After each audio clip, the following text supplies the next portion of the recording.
હોળીના દિવસે વડોદરામાં સર્જાયેલી કાર અકસ્માત લોકો હજી ભૂલ્યા નથી। આરોપી સામે કડક કાર્યવાહીની લોકમાંગ ઉઠી રહી છે।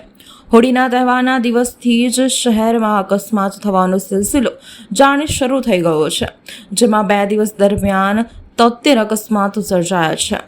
ત્યારે અવધૂત ફાટક પાસે 15 માર્ચના રોજ રાત્રિના સમયે બસ પસાર થઈ રહી હતી। તે દરમિયાન એક યુવક નશો કરેલી હાલતમાં કાર ચલાવતો તેની પાછળ અકસ્માત સર્જાયો હતો, જેની પર રાવપુરા પોલીસની જાણ થતાની સાથે જ તુરંત તેઓ ઘટનાસ્થળ ઉપર દોડી આવ્યા હતા।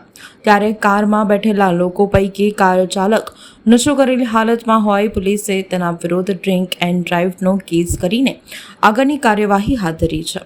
ઉલ્લેખનીય છે કે અકસ્માતના કારણે કોઈને ગંભીર પ્રકારની ઈજાઓ પહોંચી ન હતી।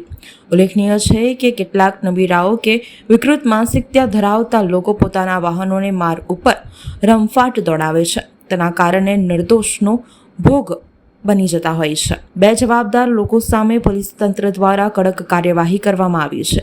વાહન ચલાવવાના નિયમોનું ભાન કરાવે છે, સાથે જ ગાંધીના ગુજરાતમાં દારૂ, ડ્રગ્સ જેવી અસામાજિક પ્રવૃત્તિઓ ઉપર કડક અંકુશ મેળવાય, જેવી આવા અકસ્માતોનું પ્રમાણ પણ ઘટે, યુવાધન નશાના ચંગલમાં ફસાતો રોકી શકાય, જેથી પોલીસ પાસે હવે લોકોની ખૂબ જ અપેક્ષા છે।